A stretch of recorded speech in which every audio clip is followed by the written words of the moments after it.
From running numbers in Brooklyn to running America's financial capital, the mayor who wants to make New York City the Bitcoin capital of the world. I'm one of you.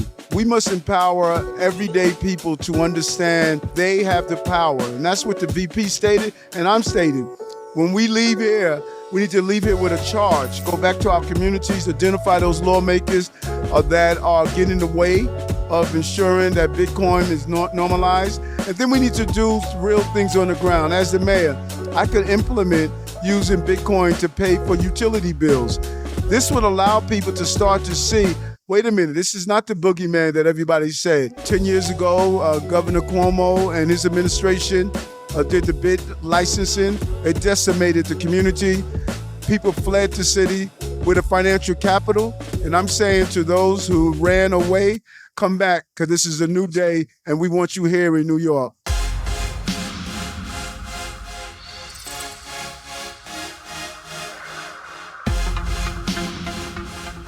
We're here at Bitcoin 2025 in Las Vegas with New York City Mayor Eric Adams.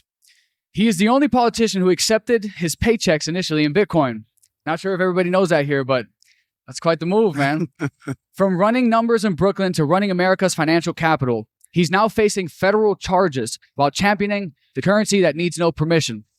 The mayor who wants to make New York City the Bitcoin capital of the world. Welcome. Thank you. Thank you so much. It's good to be here.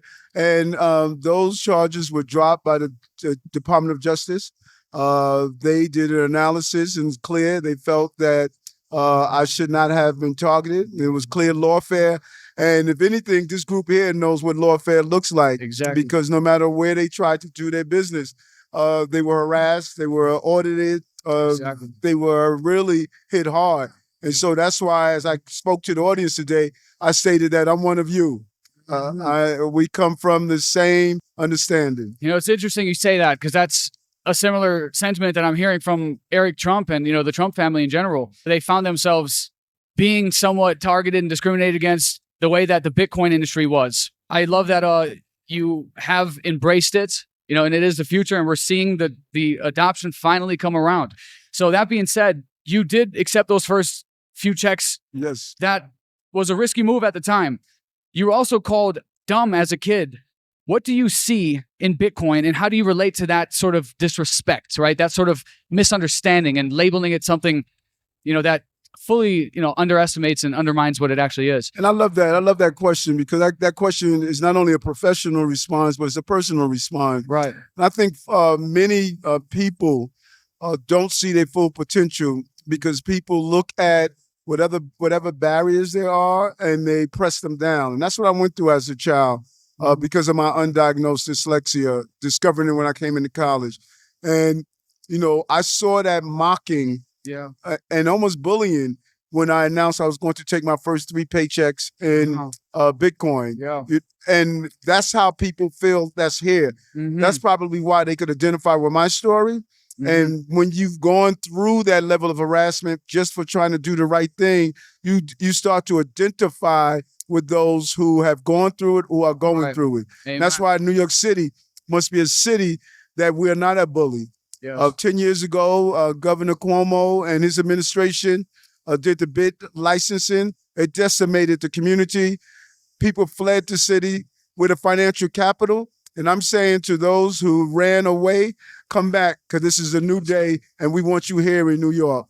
Loving the sound of that, man. Yep. This is the way. We must lead. You've talked about the permanent government, unelected officials who outlast mayors and presidents.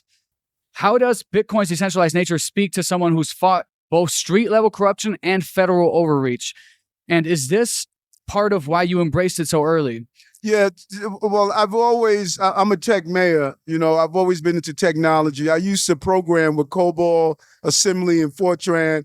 I was part of the technology in the police department when I was a police officer. I served for 22 years before leaving as a captain. And so I always embraced it. But there was a narrative that was associated with it. I was also a fighter for civil rights all my life.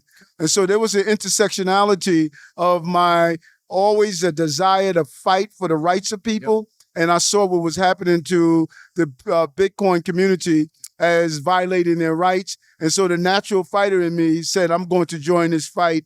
And look where we are now. We have the vice president of the United States that is here at this large conference. It shows, as the Virginia Slim commercial used to say, we've come a long way, baby.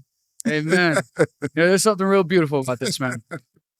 You going from being a kid who ran illegal numbers in Brooklyn because the state lottery didn't exist yet, becomes the mayor championing legal, decentralized digital money. All that said, do you see Bitcoin as the numbers game that finally has been legitimized? Do you foresee a new regulatory landscape in the near future? Do you have any game plans personally as to New York and how to, like you said, bring back those that we drove out? Well, number one, we have to normalize it. That is why I use the Betsy Ross form of communicating to people. We must empower everyday people to understand they have the power. And that's what the VP stated, and I'm stating. When we leave here, we need to leave here with a charge. Go back to our communities, identify those lawmakers that are getting in the way of ensuring that Bitcoin is normalized. And then we need to do real things on the ground. As the mayor, I could implement using Bitcoin to pay for utility bills. This would allow people to start to see, wait a minute, this is not the boogeyman that everybody said. Yeah. Once we take that step, people will start to use Bitcoin to invest. They will start to use Bitcoin to send money to loved ones across the globe. Correct. So we have to first show to everyday people that this is a normal new method to them of how to pay for goods and services and do investments. We know the price volatility, right? That's a real element to Bitcoin. There's price discovery going on and all that, but that doesn't take away from the technology, from what it represents. There's interesting use cases being proposed on how to use Bitcoin bonds, essentially. Municipal bonds, for example, as one case scenario, where you could maybe offer teachers salaries, perhaps that are somewhat pegged to this, where some kind of exposure to Bitcoin with their salary, with the retirement, IRA, whatever it might be, that allows for them to perhaps see that price appreciation over those 4 years to maybe be able to increase that salary or retire comfortably. Have you considered anything as such, like a Bitcoin municipal bond for New York? Yeah, we have one of the largest retirement systems in the country, if not the largest in the country, being the largest city in America. And so what we are exploring is that we have many bonds, investments, instruments that we provide for our investors. Mm-hmm. There is no instrument for Bitcoin investors. And those who want to invest using Bitcoins. We want to look at a bit bond. We are now investigating the doability of that. I'm going to champion that. I think it's important.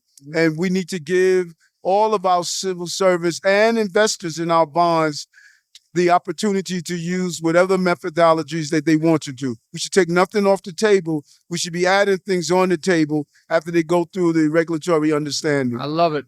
So, you want every New York City kid to learn blockchain and crypto, learn about Bitcoin early on. Paint the picture. How do you see that unfolding? And what does New York City look like if every kid from a young age on learns about this savings vehicle, right, for multi-generational wealth? What will New York City look like 10 years from now if you get that?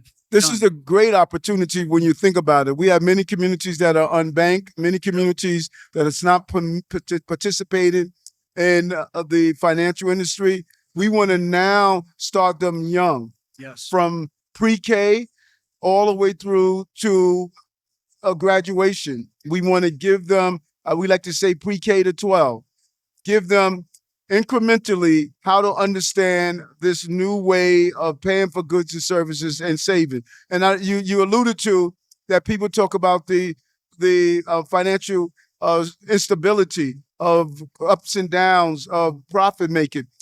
That sounds like the stock market to me also.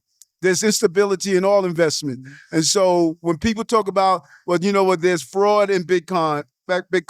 There's fraud in credit cards. Right. There's fraud in stocks. So we cannot allow those who do something wrong to get in the way of the development of an industry. We must go after those who are doing something wrong, but we must lift up the industry. And we should never intentionally try to destroy an industry the way we've attempted to destroy the Bitcoin industry. 100%, man.